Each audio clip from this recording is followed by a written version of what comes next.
You're looking at someone you may not know a lot about. Zechariah,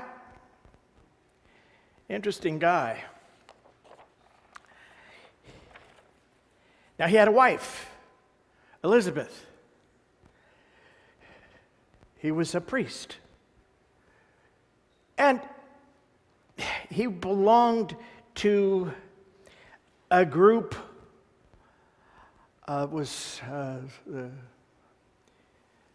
division called Abijah.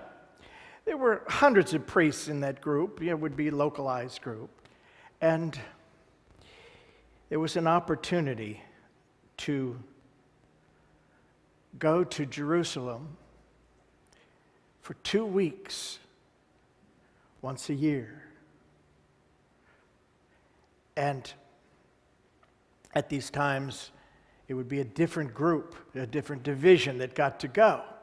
Well, this was Abijah's opportunity, that group, and Zechariah was part of that group. Now, he and his wife Elizabeth, she was elderly, past that prime of having children, and they'd had no children. They'd lived a life of hope. You see, in the Middle East at that time, in the Holy Land, it was every woman's desire to raise a child, to bring forth a family. And for both of them, they'd had the hope, but it hadn't happened. You remember there have been others in the Bible who have been in the same sort of position. You remember Sarah and Abraham and Sarah. And when she heard from God that she was going to have a child, remember what she did? She laughed. And God said, "You laughed." "No, but you did. You laughed." Well, all these years of hope, but nothing had happened yet. Remember, I want you to be sure to look at the back of your bulletin, because I put some quotations from Fillmore. And the first one is, "Hope is the expectation of good in the future. It is a quality, good as far as it goes, of sense mind, because it is subject to time." That is, to our human consciousness.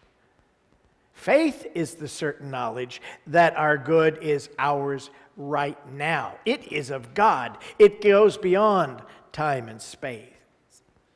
The next one, "Hope expects an answer sometime in the future. Faith takes it as having already been given. Hope looks forward. Faith declares that she has received even before there's the slightest visible evidence."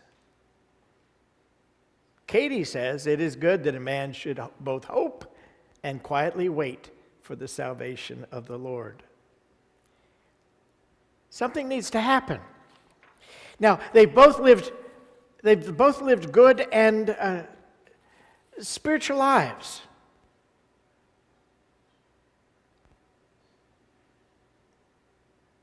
Zechariah's name means Jehovah has penetrated. Can you imagine being touched with that divine presence? Her name, "My God is my oath."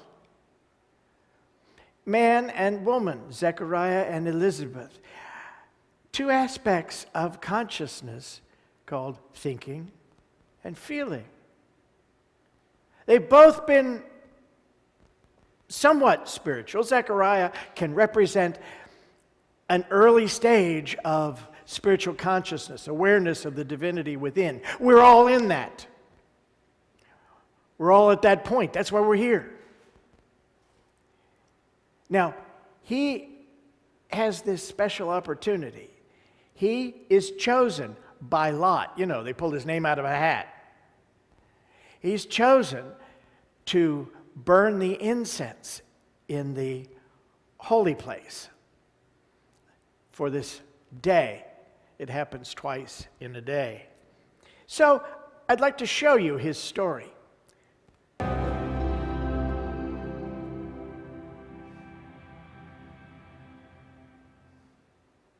It's a nice story, isn't it? Yeah. Zechariah. He received the call to Christmas, a call to prepare, get ready. Something special is happening. Now, it said that for over 300 years, there hadn't been any prophecy. It's as if they hadn't heard from God. God had been silent. After this happens to Zechariah, now who's silent? Zechariah can't speak until the event happens, till the child is born. Can you imagine him running home to Elizabeth? I mean, could you go home and tell somebody this story with charades? There's a reason he can't speak.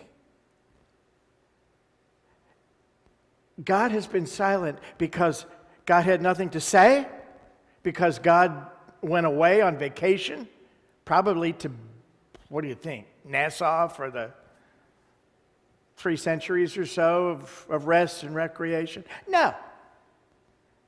Because somebody wasn't listening. And it's always a story in the individual. So when we're not listening, what happens?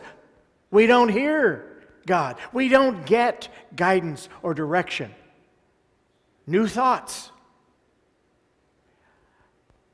Once he gets this, he's built up a certain consciousness, or he wouldn't be in the temple. It means a higher state of consciousness, the fact that he's there.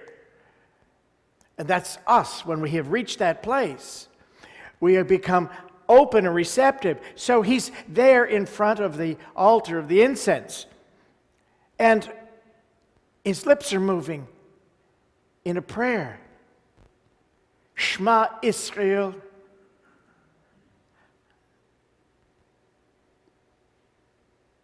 I have to think.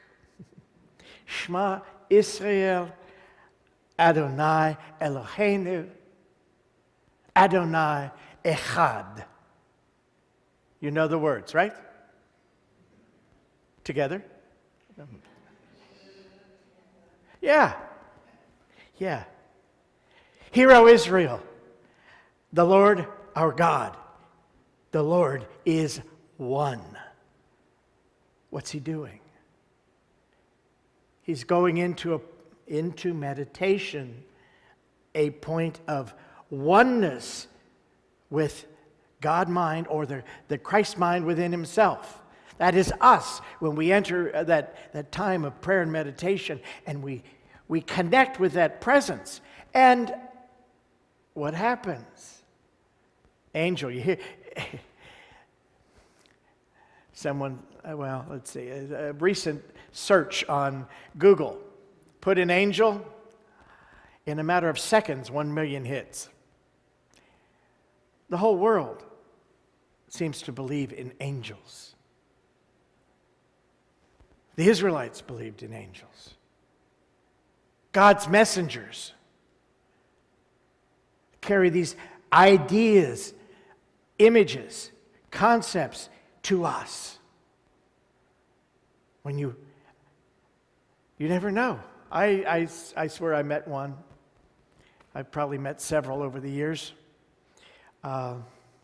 There's some cultures that believe that you have at least 2 angels with you all the time. I need them. Probably you do too. When I was in the hospital after having the cardiac arrest episode some years ago, an old guy, and I say an old guy because, I was 46, and this guy probably was 80-something. He came to my bed. He was chaplain in the hospital. And he took my hand and he said, "It's okay. I've been there." Did I need to hear that? You better believe it. Following up on that, it's as if God gives you the message more than once to be sure that you get it. I got a card from our beloved friend Isabel Hiltbrunner who started here in this building with Charles Fillmore back in the 20s when her son was an infant, and whose son in the 80s and 90s used to pick her up out in front, and he finally was in his 70s and retired. And anyway, while I was in the hospital, I got a card from Isabel, and she said, "Greg, I did the same thing 30 years ago. And you know what that said to me? There's life beyond this experience." And that was a repeat to me of that same message. Be not afraid. Life continues. We get these messages. So he gets these messages that there's something going to happen miraculous in your life. And he runs home and he's trying to tell Elizabeth. It's a wonderful story. But out of that meditation comes this divine idea. And out of that divine idea comes because he becomes aware of the presence of that angel or messenger bringing him good news. Now, they've always had hope that they would have a child. And then finally, their lives became somewhat sad because it hadn't happened. Now that hope, that precursor,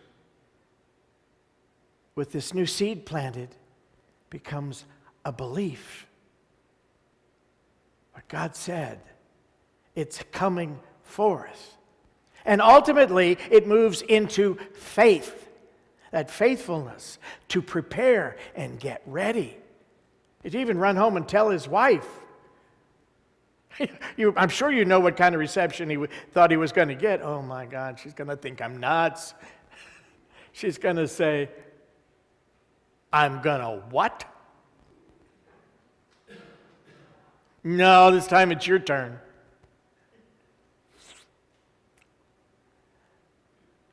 All because he held to the idea. Once a divine concept of the self, the real self, the Christ self, the divine self enters your mind, your soul, that divine self must be born. Now, for it to enter your soul or your consciousness, it's up to us. We open the door. Maybe we have to get there through hope. The hope something is true about this Christmas story. You hope that this year it's going to be different. My mother, year after year, Christmas, she works so hard every year to make Christmas perfect.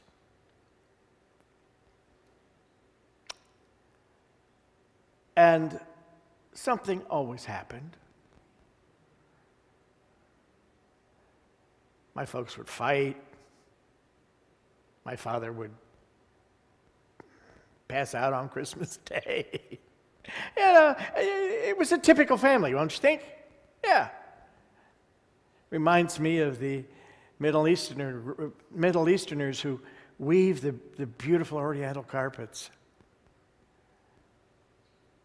You can imagine tens of thousands of knots. And they always put in one knot that is flawed. And you know why? Because only God is perfect. So they do that to acknowledge God is perfect. We are working towards that perfection. We have that perfection within us, and it's for us to bring it out. So, to do that, we need concentration in God, in that individualized expression of God within. Our affirmation this morning. My faith is firmly centered on the Christ of God, ever present within me. My faith is firmly centered on the Christ of God ever present within me. Together, my faith is firmly. That was my not in acknowledgement to God's perfection. Together, my faith is firmly centered on the Christ of God ever present within me. Yes, now saying the words is just saying the words. We've got to concentrate on the truth that's in those words, on the reality. First, faith is not something you need more of. You always have it, and it has an investment quality. It's where do you put it? So, your faith firmly centered means you have faith on that individualized Spirit of God within you. We call it Christ. Call it what you will. I had a friend who called it Ralph. Doesn't matter. Ralph works because it is. Firmly centered on the acknowledgement that it is real. It is within us. Over the years, you've heard me say, I believe in God. I believe in Christ. I believe in God individualized as the Christ in me. That's part of the movement from God out there to God Emmanuel in us. That's what the name Emmanuel means. In us. With us. Most people say with us. Yeah, it is. Closer than hands and feet.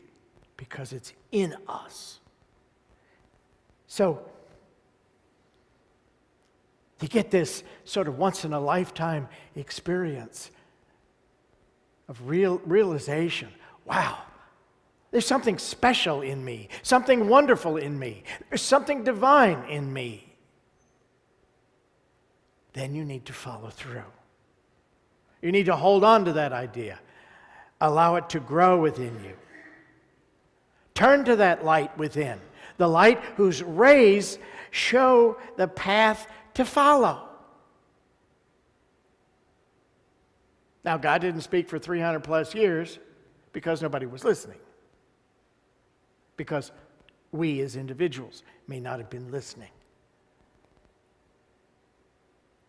Zechariah had to become still, silent, because what? What's your idle chatter all about? What usually comes out of our mouths when we're not thinking about it? Oh, God, it's too hard. This Christ thing, I believe, but I don't know. We're going to speak words of limitation, concepts of negativity. In other words, it's keep your negativity out of it. Keep your limitations, the human limitations, out of it. Keep the ego out of it. Remember, Mary, she was called a virgin. And that's because she represents that purity of the soul out of which the awareness of the divine is born. In other words, you can't have a consciousness filled with all kinds of negativity, all kinds of criticism and condemnation and thoughts of limitation and bring forth the awareness of that Christ in you. Can you? It excludes.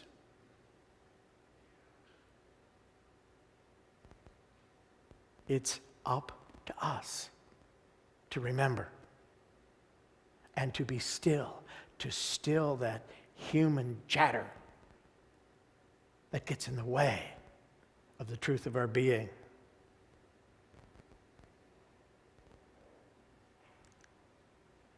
Shema Israel. Adonai Eloheinu, Adonai Echad. Hear, O Israel, the Lord our God, the Lord is one with us.